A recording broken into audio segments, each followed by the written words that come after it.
Soyez bénis.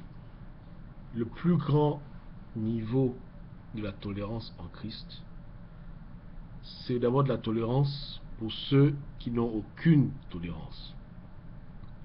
Une des choses que les chrétiens doivent apprendre à faire de nos jours, lorsqu'on juge les autres, lorsqu'on juge une situation, c'est essayer de se mettre un peu à la place des autres. On oublie souvent que nous sommes sauvés par la grâce, si même nous sommes sauvés. Voilà pourquoi, sur Jésus-Christ d'abord, moi je ne peux plus jeter les pierres aux gens. Les gens, tu les reprends, tu leur dis ce que tu leur dis, mais après, franchement, s'ils n'écoutent pas, tu laisses tout au fond de Dieu, parce que tu ne sais pas à la fin. Dieu seul sait. Vous comprenez? C'est important de le savoir. Dans l'univers en Christ, dans la Christosphère, c'est le désordre. Chacun pense qu'il a raison. Et chacun pense que l'autre est hérétique. Et lorsque je dis raison, les gens pensent qu'ils ont la vérité absolue. Vous comprenez? C'est pas normal. C'est vraiment pas une bonne chose. Jésus-Christ a dit lui-même qu'on juge un arbre à ses fruits. Vous comprenez? Il n'a jamais dit qu'on juge un arbre à ses dogmes. Donc la première chose qui doit nous interpeller lorsqu'on rencontre des frères en Christ, c'est d'abord leur comportement, leur attitude. Ensuite, on peut checker, vérifier leur doctrine pour voir si elles sont conformes à la parole écrite. Et même là encore, il faudrait bien pouvoir vérifier ce que l'autre a dit, qui est vrai ou faux, que toi-même tu sois d'accord avec Dieu. Et c'est même pas sûr. Vous comprenez? C'est le désordre. Vous comprenez? Mais c'est une bonne chose que les gens aient des convictions. C'est une bonne chose que les gens aient leur façon de voir les choses. Mais avant toute chose, c'est l'amour de Dieu qui prime. Ouais, euh, pour moi, la parabole la plus importante de l'évangile, c'est la parabole du bon samaritain. La parabole du bon samaritain est très profonde. Beaucoup de gens la lisent, mais passent souvent à côté de son sens véritable. C'est très dangereux ce qu'il y a dedans.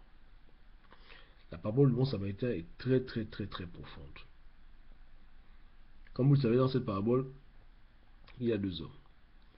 Il y a un homme qui est religieux, qui connaît Dieu. C'est-à-dire qu'il a été initié à la Torah, il connaît qui est le Seigneur, il connaît la loi de Moïse, il connaît Dieu. Mais il y a un homme aussi dans cette parabole qui lui est un bâtard, un samaritain, sûrement quelqu'un qui n'appelle pas de père ou qui adore les idoles, qui est complètement perdu sur le point de vue spirituel. Et voici un homme qui est sur le trottoir, qui s'est fait tabasser, rouer le cou, et le prêtre, l'homme de Dieu, celui qui a la vérité, celui qui a la sainte doctrine, il vient et il voit l'homme sur la route avec du sang, et il passe, il ne veut pas s'arrêter, il ne veut pas le soigner, il préfère aller au culte. Maintenant, celui qui adore les idoles, celui qui est perdu de Dieu, celui qui ne connaît pas Jésus, celui qui est complètement dans le néant, il voit l'homme en route blessé, il le prend, il l'amène, il paye pour ses soins, et il s'occupe de lui. Écoutez, là, les Écritures sont claires. Devant Dieu, qui a été justifié?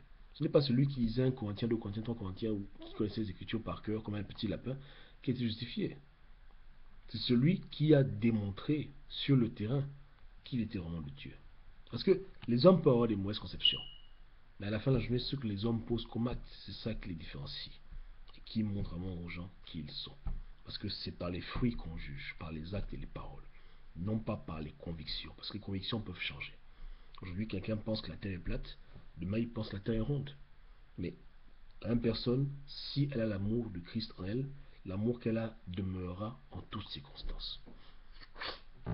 Qu'elle sache que la terre soit plate ou que la terre soit ronde, si tu aimes Jésus-Christ, si tu aimes Dieu, alors là, l'amour de Dieu demeure en toi. Vous comprenez? Lorsqu'il s'agit des chrétiens ou des croyants en général dans le monde qui divergent dramatiquement de nos convictions, nous devons nous mettre à leur place. Essayer de comprendre pourquoi est-ce qu'ils pensent comme ils pensent. Et nous dire aussi que si on aurait été à leur place, c'est-à-dire si on aurait fait leur parcours, il y a de fortes chances qu'on aurait pu être comme eux, ou bien même pire. Donc, on doit avoir beaucoup de miséricorde. On doit pouvoir discerner ceux qui fatiguent pour fatiguer mais ceux qui ont vraiment dans leur cœur l'intérêt du salut des autres. Vous comprenez? Et je vous assure que à la longue, on se rend compte vraiment de qui veut vraiment aider, mais peut-être qui s'y prend mal, mais de qui vient du diable juste pour fatiguer les gens. Et une fois qu'on commence à discerner cette différence entre les gens qui nous entourent, et quand on connaît que tel est de Dieu parce qu'il a l'amour de Dieu en lui, même s'il ne connaît pas, automatiquement, on doit avoir beaucoup de miséricorde et de compassion. Vous comprenez? C'est comme ça. J'essaie d'avoir un langage un peu universel parce que je ne suis pas là pour indexer les gens. Mais ma prière, c'est que parmi mes auditeurs, mes frères en Christ, mes soeurs en Christ, puissent écouter et prendre note. Parce que c'est important. Aujourd'hui, vraiment, personne n'est bien placé pour juger quiconque. Tout ce que nous pouvons faire, c'est dire aux gens ce que nous pensons être juste. Et ensuite prier pour eux que Dieu touche leur cœur. Et être rempli d'amour et de miséricorde. Vous comprenez? Le moment où je vous parle, chrétiens, sachez bien que les Juifs qui, grâce à eux, nous avons l'Ancien Testament, vous comprenez? Les Juifs aujourd'hui considèrent les chrétiens comme des hérétiques, comme des idolâtres. Les chrétiens s'en foutent, mais sachez bien que les Juifs vous voient comme des fous, des malades mentaux, des idolâtres complètement. Les musulmans voient les Juifs comme des fous, ils voient les chrétiens comme des égarés. Donc chacun, selon son point de vue, pense toujours qu'il a raison. Mais à la fin, qu'est-ce qui fait que tu as raison ou que j'ai tort?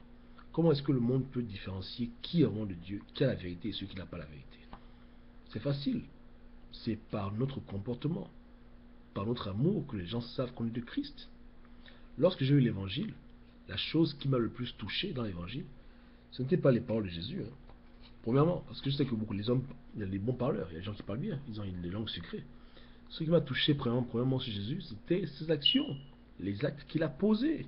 Pour moi, ce sont ces actes-là qui ont eu pour moi plus de sens que tout ce qu'il a pu dire. C'est après que j'ai commencé à écouter, bon, il a dit ça ici, mais avant que j'écoute même ce qu'il a dit, j'ai d'abord cherché à savoir quels étaient les actes qu'il a posés. Jésus a lavé les pieds de ses acolytes, ses apôtres. Vous vous rendez compte? Ce geste m'a complètement mis KO. J'ai été complètement séduit. J'ai dit que non, c'est lui le chemin. De tous les hommes sur terre qui ont marché sur cette terre, entre parenthèses les grands hommes, aucun homme n'a démontré une telle humilité dans ses actions. Et de façon ultime, son sacrifice sur la croix, j'étais convaincu. Ah non, c'est-à-dire que pour moi, il a eu des belles phrases. Hein. Mais je sais que moi, j'ai fait philosophie, je sais que Socrate aussi a des belles phrases. Bouddha avait une bonne philosophie. Tous ces gens avaient une éloquence quand ils parlaient. Amen. Mais, sur le terrain, les actes concrets, là, Jésus est dans sa catégorie. Personne ne vient à côté de lui. C'est que personne même n'arrive même à la cheville de ce qu'il a fait. Vous vous rendez compte, vous, un homme aussi puissant que lui, qui se rabaisse jusqu'à laver les pieds des gens, qui accepte de mourir alors qu'il n'a rien fait, qui donne sa vie comme ça pour les autres, ou qui a fait ce genre de choses. Donc, lorsque lui-même il dit que c'est par les fruits qu'on juge un arbre, il savait très bien que les dogmes, les doctrines sont comme le vent, les gens changent d'avis. Aujourd'hui, la dîme, il faut la payer, demain la dîme, ne la paye pas, les gens font leur recherche, ils se cherchent. Mais à la fin de la journée, c'est ce que tu fais qui montre au monde ce que tu es. Ce sont les actions que tu poses qui montrent à l'humanité si tu es de Dieu, si tu es du diable. Les doctrines viennent après. Effectivement, même si un homme te lave les pieds et qu'après il te demande d'adorer le diable, tu vas dire non. Ça, c'est la seconde ligne de défense. Mais la première ligne de défense, c'est d'abord les actions. Où sont tes fruits? Où sont tes fruits? Vous comprenez? Et devant Dieu, ses enfants sont ceux qui portent ces fruits. Ah oui, ne pensez pas qu'on est chrétien parce qu'on considère que voici les doctrines, les dogmes. Non, pas du tout. Pas du tout. La connaissance ne sauve personne. Ce qui sauve l'homme, c'est Christ de Nazareth. Lorsque tu es de Christ de Nazareth, il te marque. Lorsque tu es marqué de lui, tes actes sont des témoignages vivants que tu lui appartiens. Amen. Donc, pour conclure, moi, je dis que il y a des chrétiens partout. Pour moi, chrétien, c'est celui qui aime Jésus, sincèrement. Même s'il considère que Jésus-Christ est bleu, blanc, noir, gris, albinos, à la fin de la journée, c'est pas important. Les gens ont leurs convictions qui peuvent paraître bizarres, erronées, même souvent même apostasiques, mais à la fin, c'est leur problème. Si ils sont de Dieu, tôt ou tard, Dieu leur montrera le chemin. Comme il a montré le chemin à Paul, il y a beaucoup de juifs qui au départ ne croyaient pas en Christ, mais qui ont fini par croire en Christ. C'est Dieu lui-même qui réforme quelqu'un, c'est pas le travail de l'homme. Mais partout, ils sont là dans le monde, dans différentes organisations, même dans des sectes, il y a des chrétiens. Les gens qui sont hors sujet, qui sont dans des situations compliquées, non pas parce qu'ils veulent, mais c'est les circonstances. Tôt ou tard, Dieu les délivrera. Tôt ou tard, Dieu les sortira de leur milieu pour les amener à la vérité.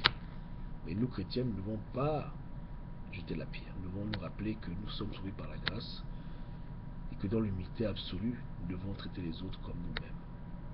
Amen. Dire la vérité d'une chose, mais démontrer la vérité est une autre chose. Et de nos jours, le monde a plus besoin que les chrétiens démontrent la vérité. C'est facile de dire que je crois en Jésus, mais il faut le montrer maintenant. Par des actions tangibles, par des fruits tangibles, par l'amour en Christ. Amen. Amen. Que Dieu vous garde et on est ensemble.